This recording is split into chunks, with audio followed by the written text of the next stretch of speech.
마태복음 25장 9절에서 13절 말씀입니다.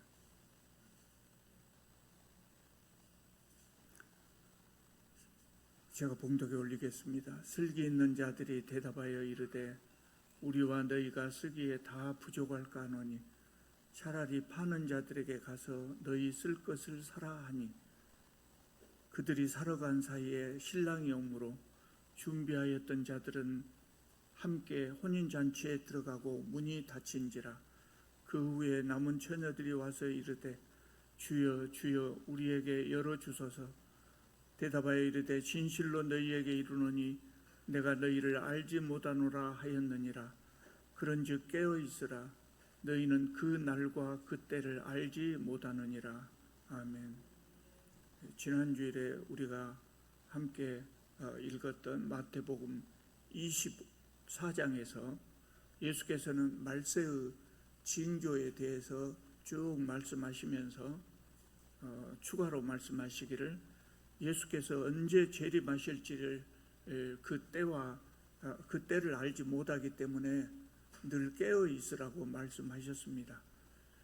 그러면 이제 이 말씀을 읽는 독자들은 궁금한 생각이 들 수가 있어요.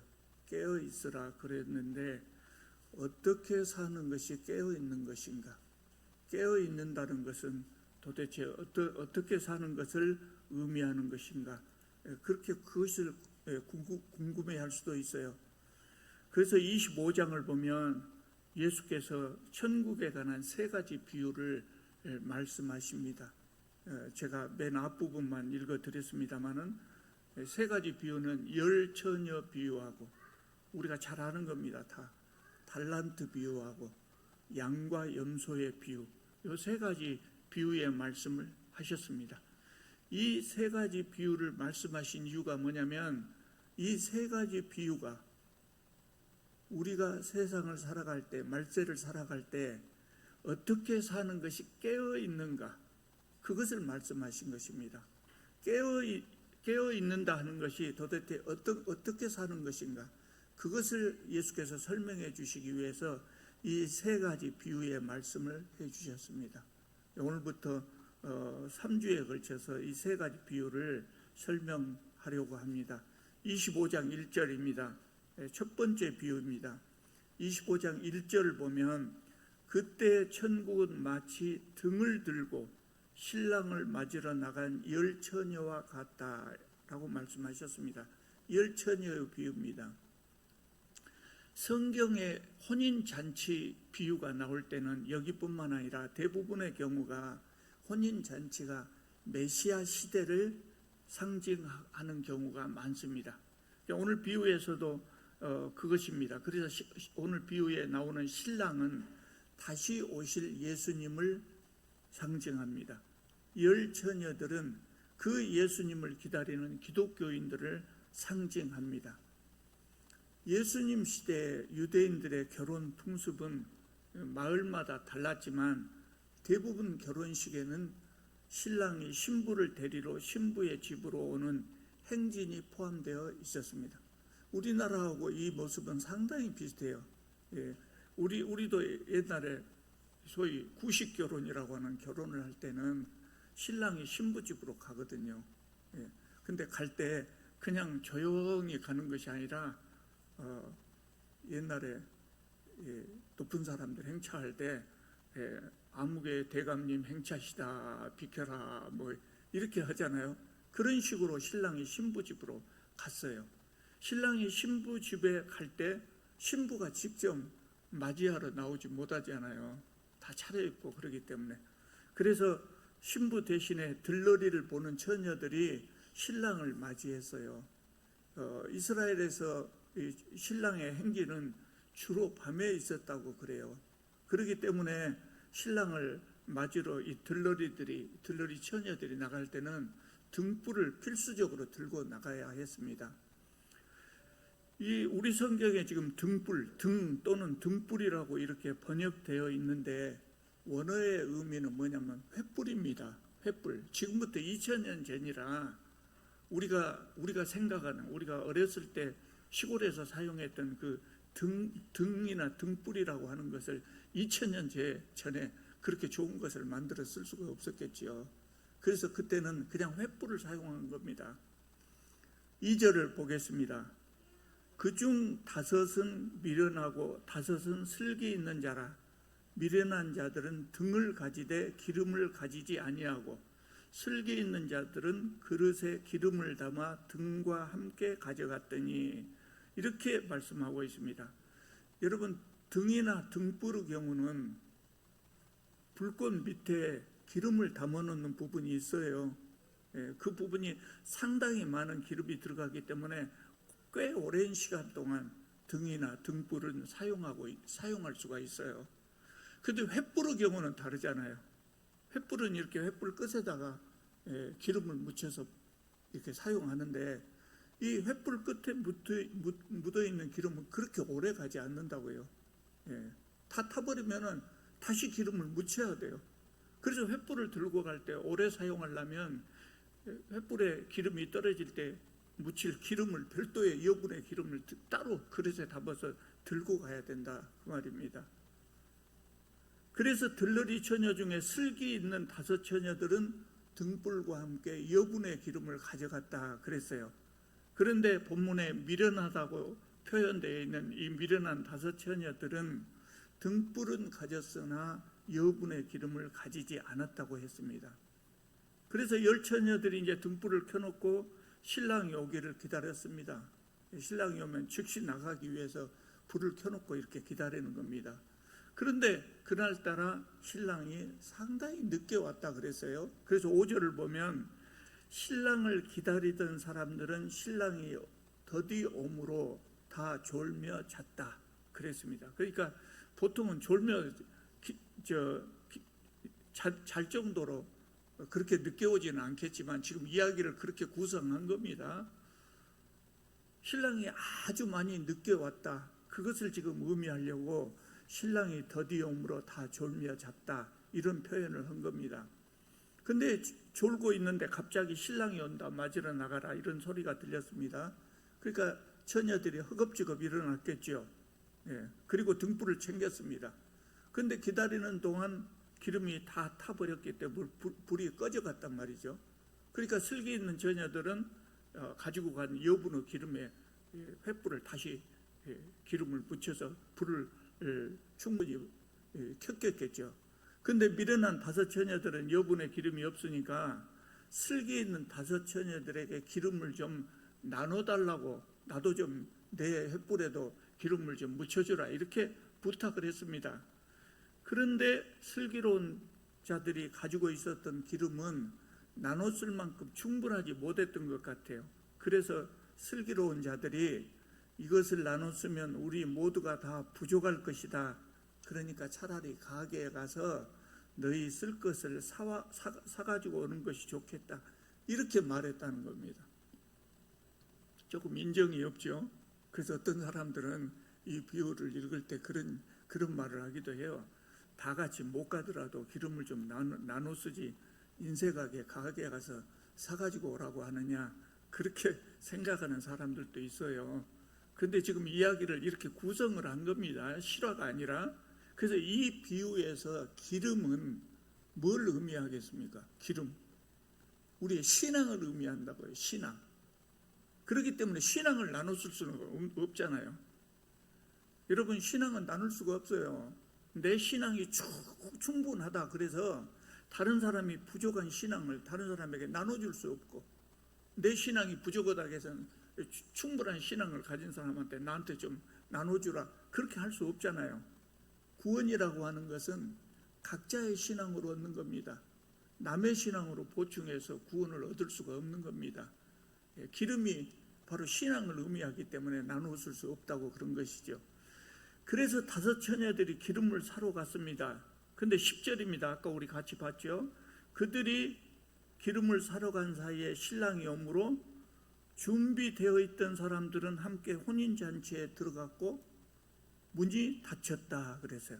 그러니까 슬기 있는 처녀들은 신랑을 맞이하여 혼인잔치에 들어갔지만 미련한 처녀들은 혼인잔치에 들어가지 못한 채 문이 닫히고 말았더라, 그 말입니다.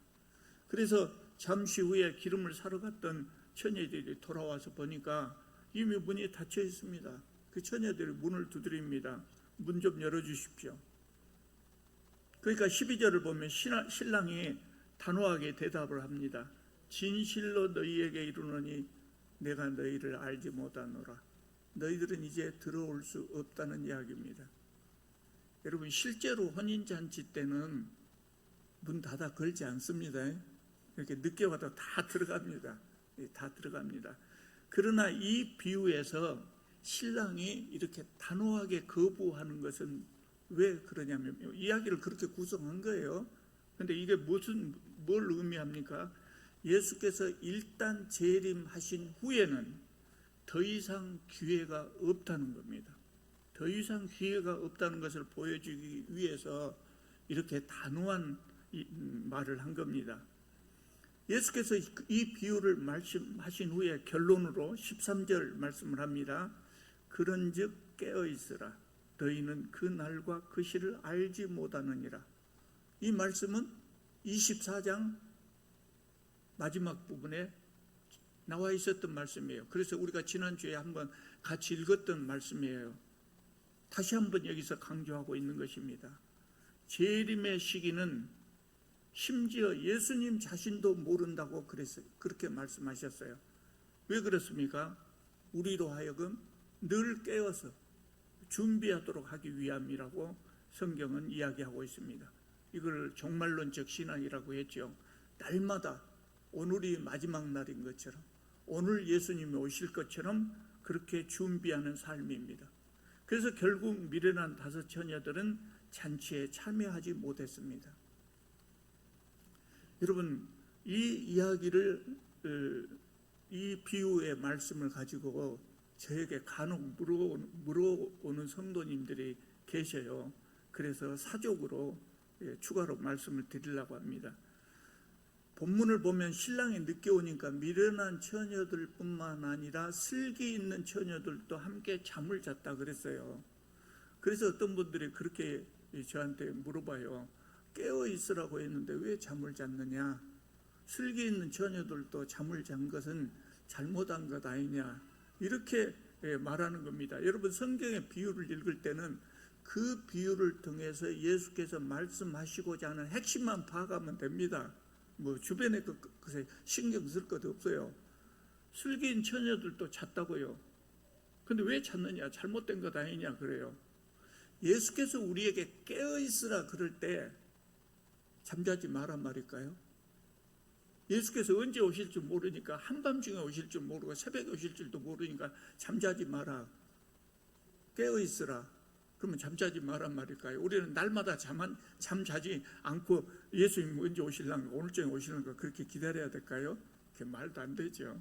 예수께서 우리에게 깨어있으라 한 말은 영적으로 깨어있으란 말이에요. 저녁이 되면 당연히 잠을 자야죠. 그래야 우리가 건강을 유지하죠. 그게 본문에서 처녀들이 잠을 잤다는 이 말은 무슨 이야기를 하려고 하는 거예요? 신랑이 겁나게 늦게 왔더라, 그것을 설명하기 위해서 한 것입니다. 10처녀 비유를 말씀을 드렸는데요. 이 10처녀 비유가 가르쳐주는 교훈은 뭘까요? 늘 깨어 있으라 그럴 때 10처녀 비유가 우리에게 이야기하는 것은 뭘까요? 우리가 반드시 이 비유에서 기억해야 될 교훈, 핵심입니다. 그게 뭘까요?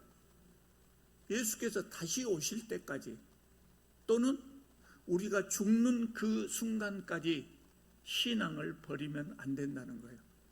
끝까지 믿음을 지켜야 된다는 거예요. 이것이 깨어 있는다는 것입니다. 이 비유에서 미련하다고 한 처녀들이 잘못한 것이 뭡니까? 잘못한 것?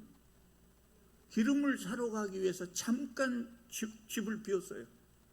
잠깐 비웠다고 해서요.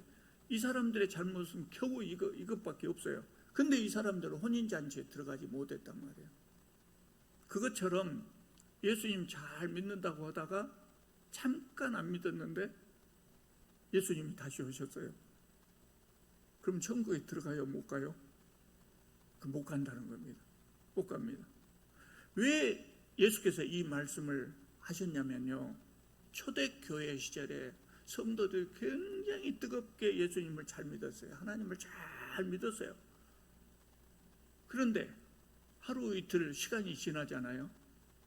로마의 정부에 의한 박해가 시작됩니다. 그런데 금방 오신다고 금방 오실 것으로 그렇게 기대하고 있었던 예수님은 안 오셔요. 하루가 지나고 이틀이 지나고 10년이 지나고 20년이 지나도 예수님은 안 오셔요. 그리고 박해는 점점 심해져요. 그래서 믿음을 저버린 사람들이 있었어요. 그래서 그들을 상징하는 것이 바로 미련한 다섯 처녀입니다. 그렇게 하면 안타깝지만 천국에 들어갈 수 없다는 것입니다. 지금도 미련한 다섯 처녀들처럼 평생 동안 신앙생활하다가 믿음을 버린 사람들이 있어요. 그 순간에 예수께서 다시 오시면 천국에 갈 수 없다는 겁니다. 또 평생 동안 신앙생활을 잘 해오다가 믿음을 버렸는데 그때 죽으면 천국에 갈 수 없다는 것입니다. 오늘 비유가 그것을 이야기하고 있습니다. 그러니까 신앙생활에서 중요한 것이 뭐입니까? 신앙생활에서 중요한 것은 얼마나 오랫동안 신앙생활을 했느냐가 아니라 지금 믿고 있냐. 지금 믿고 있냐. 예수님, 제가 최근에 몇 달 동안 신앙을 쉬었는데요. 과거에 제가 잘 믿었어요. 그렇게 소용없다는 것이에요. 그게 소용없다는 거예요. 신앙의 본질은 과거의 업적이 아니고 오늘 현재의 모습이에요. 그러니까 잘 믿다가 타락한 사람들 많아요. 큰 교회 목사님들도 그런 사람들 있잖아요. 열심히 신앙생활하고 성도들 전도 많이 하고 성도들 수만 명 되고 그래도 마지막에 그 교회를 아들한테 세습해본다. 그 말은 신앙을 떠났다는 이야기예요. 끝난 거예요. 그건 끝난 거예요. 중요한 것은 내가 과거에 얼마나 오랫동안 신앙생활을 했는가가 아니고 오늘 현재 믿음을 지키고 있는 것이. 마지막 순간에 믿음을 저버리면 구원을 얻지 못한다. 그것이 오늘 본문의 교훈이에요. 본문의 교훈은 간단해요. 마지막까지 우리는 신앙을 잘 지켜야 된다.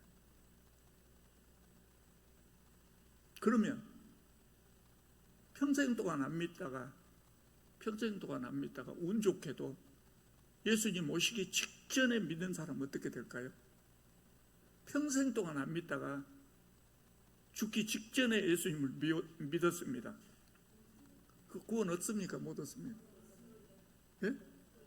구원 얻습니다. 그거 확실합니다. 성경에 나와 있어요. 어디가 나와 있습니까?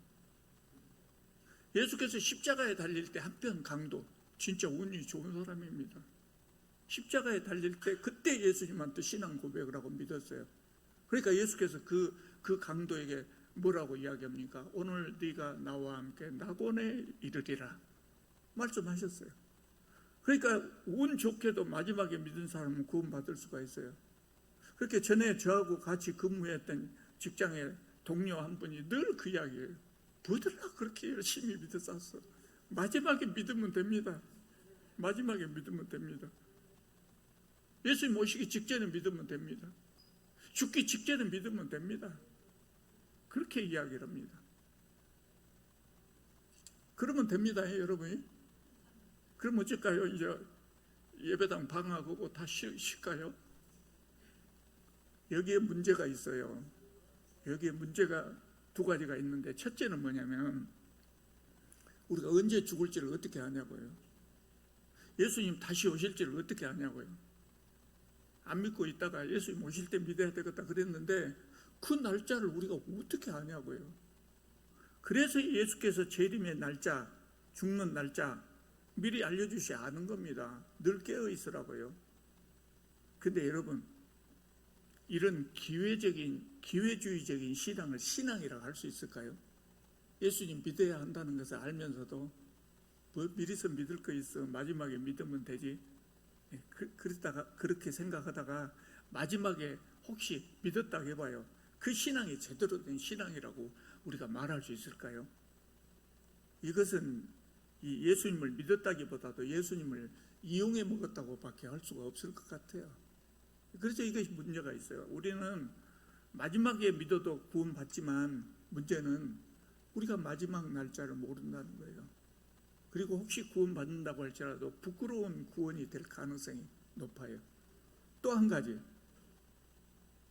신앙생활이 고통스러운 것이 아니다는 거예요. 신앙은 고통이 아니다. 아까 어떤 사람들 말대로 마음대로 자기 마음대로 하고 싶은 대로 하고 살다가 마지막에 믿겠다. 그런 사람들 왜 마지막에 믿겠다고 할까요? 그것의 전제가 뭐냐면 신앙생활은 고통스럽다고 생각하기 때문에 그래요. 괴로운 것이라고 생각하기 때문에 그래요. 여러분, 신앙생활은 가능하면 나중에 해야 되겠다라고 생각할 만큼 신앙생활이 고통스럽습니까, 여러분? 혹시 신앙생활 고통스러운 분 있습니까? 저도 사실은 신앙생활 하면서 겁나게 고통스러울 때도 있었습니다. 교회 나가는 것이 너무 싫었을 때가 없어요. 일주일 내내 재밌게 살다가 주일날 교회만 가면 속상해갖고 그런 때도 있었어요. 그런 경우에는 그럴 수도 있겠다는 생각이 들어요. 근데 그 경우에 뭐가 문제예요? 그 목사님을 잘못 만난 거예요. 목사님이라고 하기도 그러죠. 그런 사람들이 목사를 잘못 만난 거예요. 그럴 때는 어떻게 해야 돼요? 그 고통스럽게 교회 다닐 것이 아니라 교회를 옮기면 돼요. 그 제가 늘 말씀드린 것이 그거예요. 세상은 넓고 교회는 많다. 옛날 어떤 재벌 회장이 세상은 넓고 뭐 그런 이야기를 했어요. 그래서 제가 그걸 패러디한 겁니다. 세상은 넓고 교회는 많은데 굳이 고통스럽게 그 교회를 다닐 필요가 없어요. 좋은 교회 찾아가면 돼요. 예수 믿는 것 자체가 고통스러운 건 아니다. 아까 말씀드렸던 것처럼 옛날 로마 시대는 기독교에 대한 박해가 심했어요. 그래서 그때는 그런 말 할 수 있었을 거예요. 그런 말 할 수도 있어요. 근데 지금 우리 시대에 신앙 가졌다고 우리가 어려움 당할 일이 뭐가 있겠어요? 굳이 어려움 당한다면 신앙생활을 하다 보니까 주일날 교회에 나가야 되니까 골프장에 못 간다. 신앙생활을 열심히 하려면 술을 먹을 수가 없다. 그래서 고통스러운 사람들도 있어요. 제가 잘 아는 분도 골프 치러 나갔어요. 주일날 예배 안 드리고 골프 치러 나갔어요. 한 번 치러 나갔는데 계속해서 그 모임이 거기 나가야 자기한테 유리하겠고 유력한 사람들을 사귀려면 거기를 나가야 되는데 그 골프 모임이 매주마다 하는 겁니다. 그래서 매주마다 가다가 결국은 예배당 끊어버렸어요. 교회 안 나오고 있어요. 술은 못 먹게 하니까 그건 고통스러울 수 있어요. 술에 의존적인 삶을 사는 사람은 술 끊는 것이 굉장히 어렵지요. 이게 고통스러울 수 있어요. 근데 술은 신앙보다 좋은 것이라고 할 수가 없잖아요. 술 많이 먹어봤자 몸에 우리 건강에 해롭지 뭐 그게 좋겠어요. 여러분, 골프장에 가지 못하고 예배 드리러 오는 것이 고통스러운 사람들도 있을 수 있어요. 고통스러울 수도 있어요. 왜냐하면 그 사람들은 예배를 통해서 하나님을 만나는 그 즐거움을 아직 모르기 때문에 그래요. 그래서 그걸 모르는 사람들은 골프장에 가면 더 좋을 수도 있어요. 저는 일반 골프장은 이렇게 지나가면서 구경만 해봤습니다만 그린 위에 가면 잔디가 기가 막혀갖고 그냥 마음의 평안을 얻는다 그래요. 예배 시간에 마음의 평안을 얻어야지. 예배 시간에 그것을 못 느끼기 때문에 골프장이 좋은 것이죠. 하나님을 믿는 것은 고통스러운 것이 아닙니다. 아까 저한테 말했다는 제 직장 동료도 예수님을 믿으면 하지 말라는 것이 너무 많아서 그거 다 그럴 수가 없다는 거예요.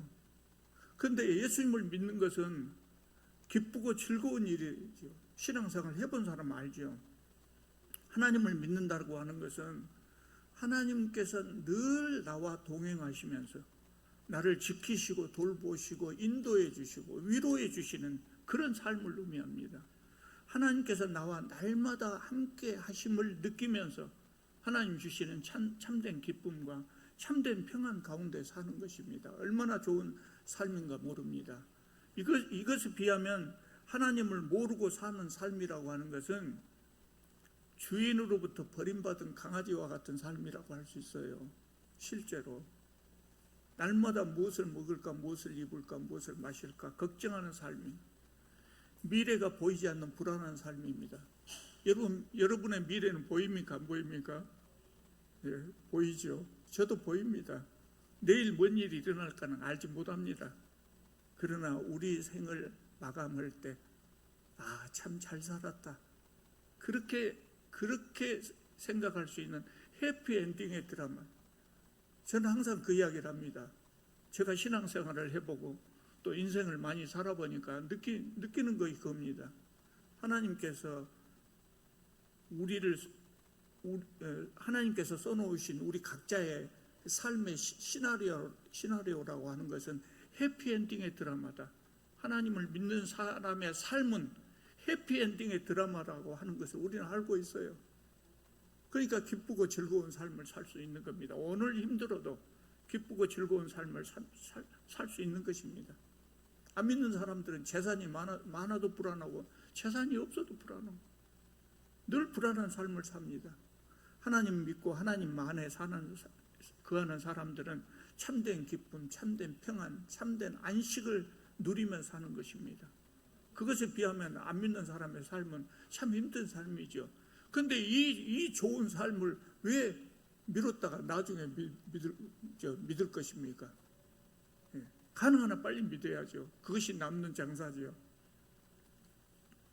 여러분, 오늘 본문인 열처녀 비유는 우리가 마지막 날 심판대에 섰을 때 심판 기준 중에